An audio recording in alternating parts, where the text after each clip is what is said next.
Governo in queste ore, l'ultimo confronto tra PD e Movimento 5 Stelle, ok al Conte bis, ma restano diversi nodi da sciogliere. Mattarella vuole chiudere entro stasera, Zaia dice un accordo del genere non durerà. Caso affitti Ater, la regione torna all'attacco dei furbetti, l'assessore regionale Ranzarin sì ai correttivi da fine settembre, ma chi ha sgarrato con illeciti verrà denunciato in procura. Lo scorso anno a Jesolo violentò una 15enne in spiaggia il senegalese Mohamed Gueye, condannato a 3 anni e 4 mesi, l'accusa aveva chiesto il doppio. Padre trova la figlia sull'orlo del coma etilico dopo una festa, 16enne padovana finisce all'ospedale in serie condizioni. Aveva solo 21 anni quando nel 1989 rimase paralizzato a causa di un incidente stradale. Il 50enne trevigiano sceglie la nostra emittente per lanciare un messaggio ai giovani, basta stragi. Nuove scoperte alla Basilica del Santo, affreschi restaurati, la probabile mano di Giotto sotto la superficie dell'intonaco individuata grazie a tecnologia all'avanguardia. Avvia ufficialmente stasera la 76esima edizione della Mostra del Cinema di Venezia, attesa per red carpet e stelle in passerella, ieri l'arrivo di Brad Pitt, oggi Scarlett Johansson. Buongiorno e ben trovati telespettatori di Antenna 3, la prima edizione dei nostri telegiornali. Dunque la politica in primo piano ancora con la crisi di governo e l'evoluzione davvero ora dopo ora delle trattative tra Partito Democratico e Movimento 5 Stelle, in corso l'ultimo confronto tra i due partiti. Entrambi gli schieramenti sembrano aver trovato la quadra per un Conte bis, ma restano altri nodi da sciogliere, in primis anche la figura di Di Maio vice premier. Il capo dello Stato però, Mattarella, non è intenzionato a concedere altro tempo, vuole chiudere entro stasera. Intanto dal Veneto lo scetticismo del governatore Luca Zaia. Tutto deciso entro stasera, altrimenti si va alle urne. L'ultimatum, se così lo si vuole definire, arriva dal capo dello Stato Mattarella, che dopo la seconda giornata di consultazioni, che vedrà oggi salire al Quirinale Fratelli d'Italia, Forza Italia, PD, Lega ed infine alle 19 il Movimento 5 Stelle, salvo sorprese dell'ultimo minuto, dovrebbe conferire l'incarico a Giuseppe Conte. Il condizionale però è d'obbligo, visto quanto accaduto nelle ultime ore, con incontri tra Dem e Pentastellati cancellati e rinviati, riunioni dei capogruppo di Camera e Senato in serata e le dichiarazioni dei due schieramenti che fanno propendere per una soluzione di un esecutivo giallo-rosso. Quello di oggi dunque sarà il giorno decisivo in un modo o in un altro. L'ipotesi del Conte bis, che tra l'altro ha incassato anche l'appoggio oltreoceano del presidente americano Trump, sembra ormai una certezza, anche se rimane qualche nodo da sciogliere che ieri ha arrestato le trattative, ad iniziare dal ruolo di Di Maio, che 5 Stelle vorrebbero non solo a capo del Viminale ma anche come vice premier. Pentastellati che hanno qualche problema al loro interno, il movimento secondo indiscrezioni sarebbe spaccato, mentre si valuta se dare la parola ai cittadini tramite il voto sulla piattaforma Rousseau. In una situazione in continua evoluzione dove ogni possibilità resta aperta, una cosa sembra certa: la volontà del capo dello Stato è di non permettere che si ripeta quanto accaduto nel precedente esecutivo. Dunque basta contratti stipulati tra partiti, il nuovo governo dovrà basarsi su un programma preciso condiviso, con un Presidente del Consiglio che dovrà prendere in mano le redini e scegliere i ministri. Mattarella è pronto a concedere, se necessario, a Conte qualche giorno in più. La cosa certa è che il Presidente della Repubblica intende chiudere la partita entro stasera senza concedere ulteriore tempo, o conferendo l'incarico o programmando un governo di garanzia che guidi il Paese fino a nuove elezioni. Intanto i cittadini restano a guardare e dal Veneto il governatore Zaia dice che un accordo PD 5 Stelle è destinato a non durare a lungo. Guardi, io ogni volta che guardo la TV o leggo un giornale penso all'autonomia, penso che sono passati più di 660 giorni, penso che questo governo ha fatto trascorrere 14 mesi, penso che il Presidente del Consiglio aveva annunciato che a febbraio 2019 avremmo avuto la chiusura del cerchio con l'autonomia, penso che l'unico progetto l'ha presentato il Veneto per il Veneto e non esiste un progetto di alcun altro a livello nazionale. E l'abbiamo sentito anche nel servizio, un Movimento 5 Stelle spaccato su questo accordo, e sulla trattativa PD 5 Stelle è intervenuto ieri sera a 20:10 il consigliere regionale pentastellato Simone Scarabelli. Sentiamo la sua analisi. Sicuramente non ne guadagneremo niente in termini elettorali, ma noi siamo il 5 Stelle, noi siamo i kamikaze della politica. Se c'è un partito, perché ormai è inutile giocare con le parole, che poteva fare una scelta così pazza, siamo noi, perché al di là del guadagni un voto ne perdi 100, certe cose devono essere fatte. andavamo a infilarci veramente in un vicolo molto stretto, molto cieco, molto buio. Io credo che la cosa che noi possiamo fare è di dimostrare che da un certo punto di vista avere la Lega, avere il PD è la stessa identica cosa. Quando noi ci siamo al centro, diciamo, e con i numeri che abbiamo in Parlamento possiamo veramente giocare un ruolo di fulcro, possiamo veramente dimostrare che certe politiche vanno avanti a prescindere dal partner di governo, purché al centro è il Movimento 5 Stelle. E secondo me avere ottenuto la figura di Conte, come sembra, salvo smentita all'ultimo minuto, che rimane a Palazzo Chigi, per me questa è la garanzia più importante anche nella partita dell'autonomia. Cioè più di Di Maio? In qualche maniera è sacrificabile Di Maio, ma l'importante è che ci fosse Conte? Secondo me, con queste logiche di governo, anche per il discorso che Zingaretti ne rimane fuori, secondo me non sarebbe poi così bestiale, così improponibile, anche che Di Maio non avesse un ruolo di governo. Un ruolo di governo sicuramente minore, non credo che la partita sia il vice premier sì o il vice premier no. Ormai credo che Conte, dopo il discorso che ha fatto in Senato, sì, mantiene un ruolo di giudice, però si è schierato veramente. Sul fronte Lega invece c'è anche chi attacca il leader Salvini per la scelta di aprire di fatto la crisi. Un capo che sbaglia deve pagare. Questo durissimo attacco avviene dall'ex sindaco di Treviso Giancarlo Gentilini appunto sulla crisi di governo causata da Salvini, e attacca anche Giampaolo Gobbo. Che un grande capo deve essere in grado prima di tutto di vedere quali erano le risultanze, perché caro Salvini non hai tenuto conto che 300-400 deputati che prendono 17-18 mila euro al mese avrebbero venduto tutto quanto pur di rimanere assentati su quegli scranni dorati.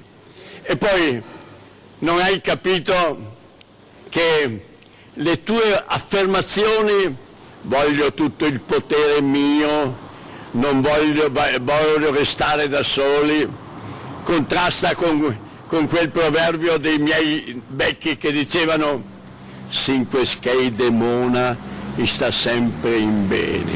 E vedi, poi dico questo, quando un capo sbaglia deve pagare, e io credo che Salvini dovrà pagare, ma questo lo devono dire tutti coloro che si sono messi ad angolo retto attorno a Salvini.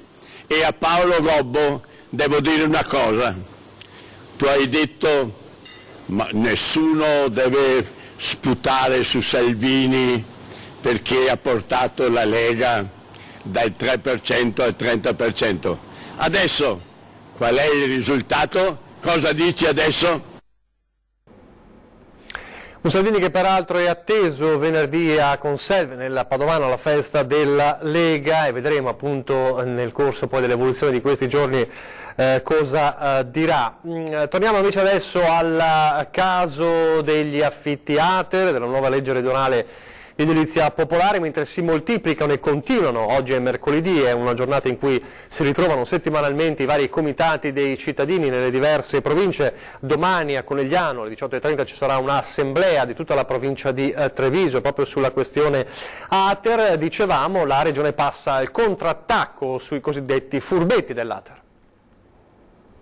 40.000 le famiglie venete che vivono in una casa popolare, di queste quasi 6.000 hanno un ISEE superiore ai 20.000 euro, cioè la soglia massima di reddito fissata dalla legge regionale numero 39 per avere diritto ad un alloggio di edilizia popolare.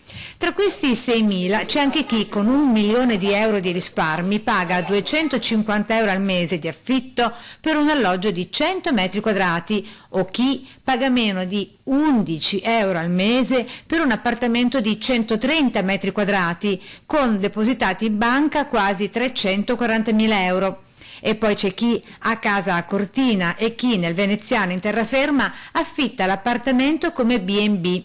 Casi di illeciti o sospetti tali che finiranno, è certo, denunciati anche in procura. Per i casi illeciti noi già ogni volta che abbiamo segnalazioni di questi tipi facciamo le segnalazioni agli enti preposti, quindi procura piuttosto che Guardia di Finanza e quant'altro. E poi ci sono i morosi, ben 15 milioni di euro in tutto il Veneto, ovvero più di 9.000 famiglie che non pagano l'affitto, con la punta massima di ben 6 milioni a Venezia, cioè 2.133 inquilini morosi. Vi ricordo che noi abbiamo anche instaurato un tavolo specifico per la specificità di Venezia, perché insomma abitare a Venezia, quindi lo spopolamento della città, il problema degli anziani, su questo stiamo lavorando parallelamente, però chiaramente questo non giustifica il dato importantissimo di morosità che c'è a Venezia. E dulcis in fundo quasi 3.000 le famiglie che non hanno presentato l'ISEE. Se si tratta dell'anziano che non lo sapeva, che non ha il nipote, il figlio che gli dà una mano, posso in qualche modo capire. Se invece si tratta di chi non l'ha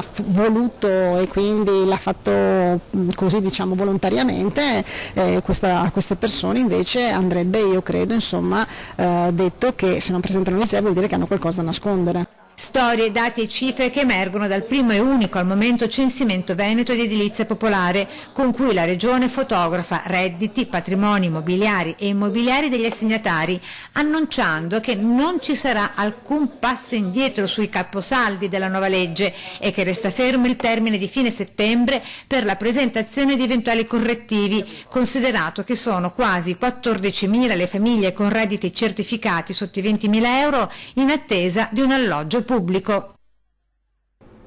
Allora il crack BPV con la conferma dell'insolvenza dell'ex Popolare Vicentina. Crack BPV, confermata l'insolvenza dell'ex Popolare Vicentina, respinto dalla Corte d'Appello di Venezia il ricorso dei legali di Gianni Zonina che chiedeva un'ulteriore perizia sul buco della banca alla data del 25 giugno 2017, confermando così la linea della Procura Berica. A quella data la banca, che entrava in liquidazione coatta amministrativa, aveva un buco di 3,7 milioni di euro. Secondo il perito, la situazione dei conti della Banca Popolare di Vicenza era già compromessa dal dicembre 2016 e non sarebbe stata in grado di far fronte alle richieste dei creditori. La BCE l'aveva definita prossima al dissesto. La decisione della Corte d'Appello a questo punto fornirebbe basi più solide all'inchiesta bis della Procura Berica sull'ipotesi di reato di bancarotta fraudolenta. La cronaca adesso, un anno fa esatto, era appunto la notte tra il 24 e il 25 agosto, quindi quasi un anno fa. Il stupro della quindicenne in spiaggia a Jesolo, fu arrestato il senegalese Mohamed Gueye che ieri è stato condannato. Ci racconta tutto Ilaria Marchiori da Jesolo. Ilaria.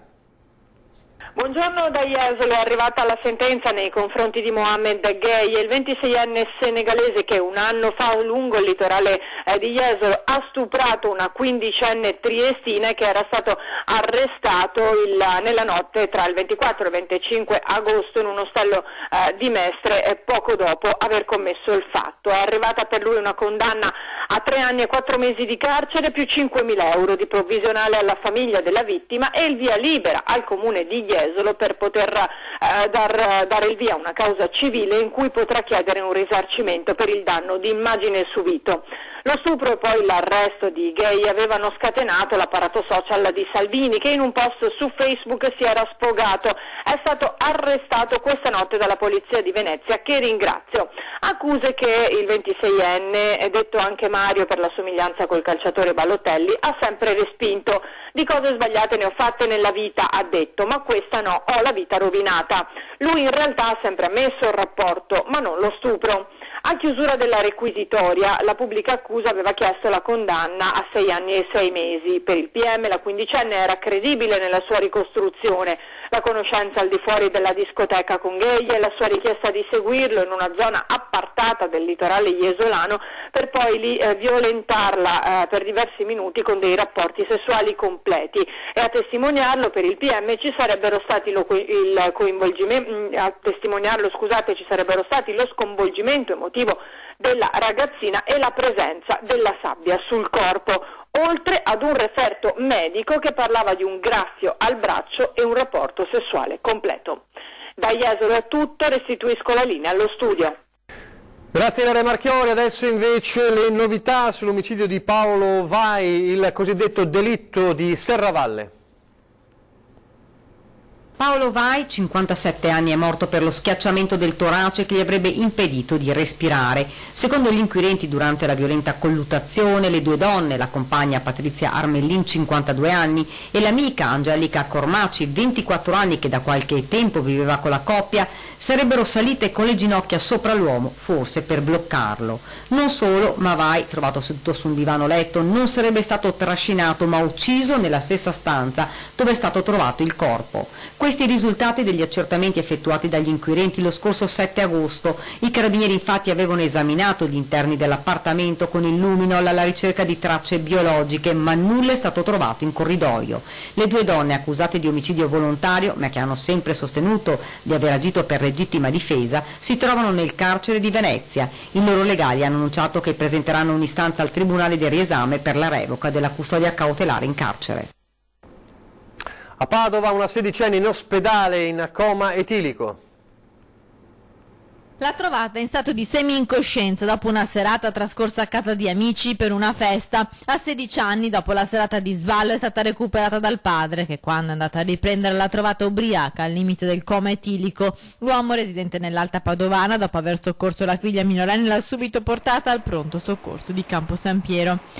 Ai medici che l'hanno presa in cura è proprio il padre a spiegare il motivo dello stato della giovane. La sedicenne è stata ricoverata e tenuta sotto osservazione. Gli esami hanno riscontrato nel suo sangue un tasso alcolemico di 2,3 grammi per litro, che sul suo fisico ha avuto un effetto devastante mandandola a un passo dal coma. Dopo aver ricostruito quanto accaduto, i medici hanno allertato i carabinieri. La giovane infatti è minorenne, non ha l'età legale per acquistare e consumare alcolici. Secondo quanto accertato, avrebbe passato la serata in una festa privata assumendo volontariamente gli alcolici. Al momento non ci sono denunce nei confronti di terze persone, ma le indagini proseguono per valutare eventuali responsabilità.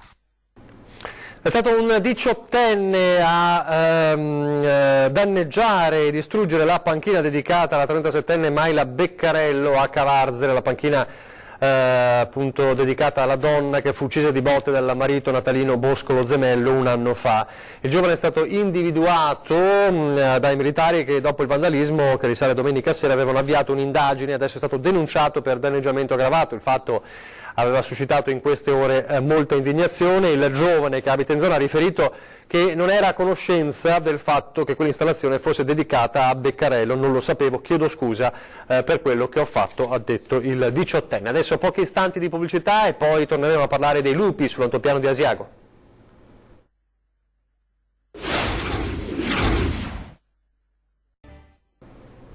Rieccoci in studio in diretta. L'emergenza lupo nella zona prealpina è tale da far pensare talvolta a una psicosi, anche di vedere il lupo quando non c'è, ma in questo caso in altopiano c'era, e come, perché l'emergenza non è né fantasia né esagerazione.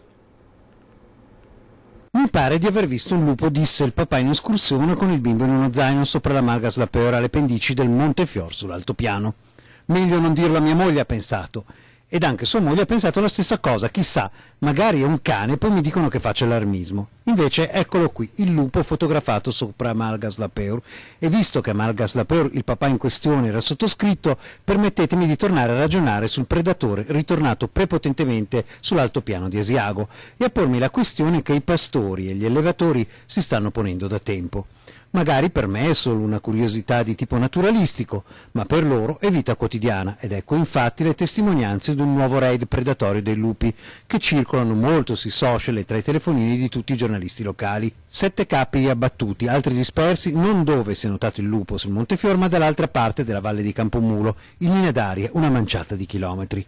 Sempre più reti, sempre un maggior numero di pastori a seguire anche di notte gli animali per cercare di proteggerli. È un'emergenza che ci si ostina a non chiamare tale, anche se dal punto di vista economico e del presidio del territorio lo è e come. Meno capi in alpeggio a causa della paura del lupo significano un passo indietro verso l'ennesimo abbandono della montagna. Se non è emergenza questa. E ora la sicurezza stradale. 30 anni fa Stefano Nadal, che ora ha 50 anni, abita nel Trevigiano, rimase vittima di un incidente stradale che lo ha costretto a vivere su una sedia a rotelle. Ha scelto la nostra emittente per lanciare un appello ai giovani. Voglio lasciare un messaggio, un appello nel mio trentennale dell'incidente, anche se serve a salvare una sola vita. perché più che reprimere serve prevenire. Mi rivolgo, anche se sono discorsi ripetitivi, sia ai giovani che alle persone più adulte. Quando guidano andate piano e anche se avete bevuto fate guidare un'altra persona. Mi rivolgo ai genitori, iniziate fin da piccoli a insegnare la prudenza.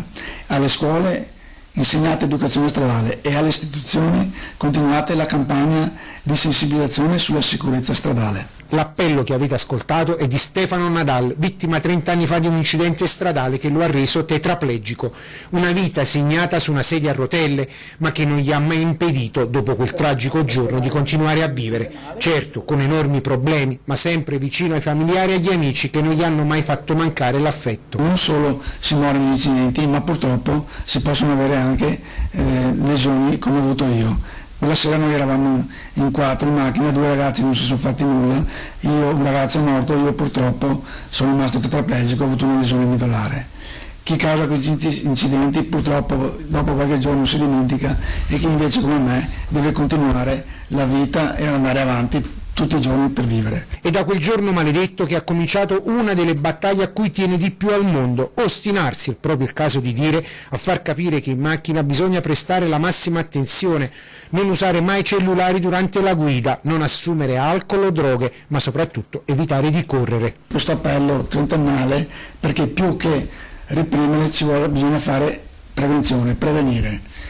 Mi rivolgo a tutti, ai giovani e anche quelli non giovani, quando sei in macchina bisogna usare la prudenza. In un'estate funestata da decine di incidenti stradali con molte vittime e tanti feriti che si porteranno per tutta la vita macchie indelebili sul proprio corpo, Stefano prova a sensibilizzare le coscienze, in particolare dei giovani. Purtroppo causano parecchie vittime e purtroppo causano anche disabilità e soprattutto danni fisici e chi rimane deve continuare perché e le famiglie quando c'è un incidente così come nel mio caso per 30 anni è come fosse praticamente la vita è finita. Adesso a Padova la Basilica del Santo, dove la tecnologia riporta alla luce davvero incredibili scoperte. La Basilica del Santo, che richiama ogni anno quasi 7 milioni di pellegrini, non smette mai di stupire e di rivelare nuovi tesori. Ora, grazie ai lavori di restauro, nella cappella della Madonna Mora sono tornati alla luce nuovi affreschi, mentre nella sala del capitolo si prospetta la concreta possibilità di scoprire nuove opere addirittura riconducibili a Giotto. Nella cappella della Madonna Mora, che è vicino alla stanza in cui visse Sant'Antonio, sono stati riportati alla luce alcuni splendidi affreschi. Il restauro di questi 2 riquadri affrescati per motivi diversi, ugualmente interessanti, uno dell'ultimo terzo del 300, l'altro del primo quarto del 400, tutti e 2 di qualità importante, ora in corso di studio e quindi ci riserveranno delle novità. Nella sala del capitolo invece sono state utilizzate per la prima volta in Italia, grazie all'università, apparecchiature sofisticate arrivate da Germania, Francia e Grecia che hanno ispezionato come una sorta di radiografia quello che c'è sotto la superficie e l'intonaco e lì la presenza della mano di Giotto è altamente probabile. Ci fa ben sperare che al di sotto dello strato superficiale affrescato di metà 600 ci sia ancora affresco dovuto alla mano di Giotto. Le fonti ci dicono chiaramente che Giotto ha affrescato la sala del capitolo, quindi lo ha fatto. Forse, ma qui veramente il condizionale è da obbligo prima della Cappella degli Scrovegni. Ora servono risorse per accertare la mano di Giotto e soprattutto portare alla luce quelle opere nascoste. Ogni opera restaurata viene affidata dalla veneranda Arca di Sant'Antonio a uno studioso che continua a indagare, studiare e diffondere questi tesori inestimabili. Siamo appunto in un ambiente molto antico e qui comunque c'è un po' una difficoltà di lavorare in questo ambiente così sacro, l'afflusso dei fedeli e tutto quanto, però anche questo, come dire, fa parte un po' del nostro lavoro, ci gratifica ancora di più. È La Vérité, diretto da Koreeda Hirokazu, il film di apertura questa sera, la 76esima mostra del cinema di Venezia. Catherine Deneuve, Juliette Binoche e Ethan Hawke, i protagonisti del film che apre, dunque è il giorno in cui si alza il sipario. Allora l'atmosfera che si respira a Lido di Venezia ce la racconta in diretta il nostro Lorenzo Maia. Lorenzo. Sì, ciao Nicola, buongiorno a tutti i nostri telespettatori. Vi parliamo dal terzo piano del casino, qui era l'ufficio stampa della cittadella del cinema perché è in corso in questi minuti la conferenza stampa in cui il presidente della Biennale Paolo Barassa e il direttore del festival Roberto Barbera stanno presentando le 5 giurie che saranno le protagoniste di Venezia 76 nei suoi 5 concorsi. C'è un'atmosfera di grande attesa, una situazione che è febbrile, perché la mostra, anche se si aprirà questa sera con il red carpet alle 18, è già nel vivo, nel senso che ci sono già stati alcuni appuntamenti. Come dicevo, oggi c'è stata la presentazione, è in corso la presentazione delle giurie, ma già ieri sera c'è stato un pienone per la preapertura in sala d'Arsena del film Ecstasy, il film restaurato del 1934 che è stato proiettato in quello che tradizionalmente da sempre, il giorno prima dell'apertura della mostra, è l'appuntamento che la Biennale vuole dedicare ai veneziani e ai ridensi, visto che l'accesso in sala è gratuito. Oggi è una giornata molto importante perché si aprirà il festival e possiamo dire che già domani è una grandissima giornata. La mostra parte subito forte con la consegna del Leone d'Oro a Pedro Almodovar alla carriera e con Brad Pitt che sarà già protagonista domani sul red carpet. A questo proposito possiamo anche annunciarvi che è stato avvistato Brad Pitt ai Cipriani della Giudecca insieme a Scarlett Johansson. Dunque queste due grandi star sono già in laguna e stanno facendo letteralmente impazzire paparazzi e fotografi. Un altro dettaglio molto significativo per noi è che ieri c'è stata la preapertura della giornata degli autori e a vincere il concorso Book Charter dell'8ª edizione sono state 2 sorelle veneziane, di cui non svegliamo perché nei prossimi notiziari daremo conto della loro performance. Dal punto di vista logistico è tutto a posto, tutto sta procedendo nel migliore dei modi, è già scattato il protocollo di sicurezza, qui ci sono dai 100 ai 150 agenti che 24 ore su 24 vigileranno sulla sicurezza di tutti i cinefili che saranno qui sul lungomare Marconi. Quindi direi che... Benissimo, allora è tutto pronto, allora ci aggiorneremo questa sera. Grazie a Lorenzo Maier dal Lido di Venezia, vi lascio alle previsioni del tempo, per noi il telegiornale si ferma qui, grazie per averci seguito, arrivederci.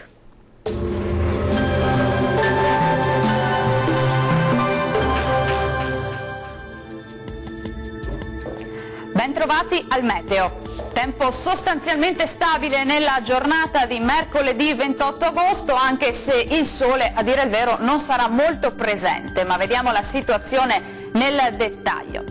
Sul Veneto avremo maggiori spazi soleggiati al mattino, poi col passare delle ore il cielo tenderà a coprirsi, come vediamo un po' dappertutto, ma senza piogge particolarmente degne di nota. Temperature stazionarie minime tra 17 e 23 gradi, valori massimi compresi invece tra 28 e 32 gradi. Anche sul Friuli Venezia Giulia avremo più sole nella prima parte della giornata, ma poi il cielo sarà irregolarmente nuvoloso un po' dappertutto e non avremo comunque precipitazioni. Temperature minime tra 20 e 24 gradi, massime oscillanti invece tra 29 e 32 gradi circa. Situazione pressoché identica sul Trentino Alto Adige, dove sarà soleggiato ovunque al mattino, poi il cielo sarà via via più coperto, ma si manterrà comunque asciutto e stabile ovunque.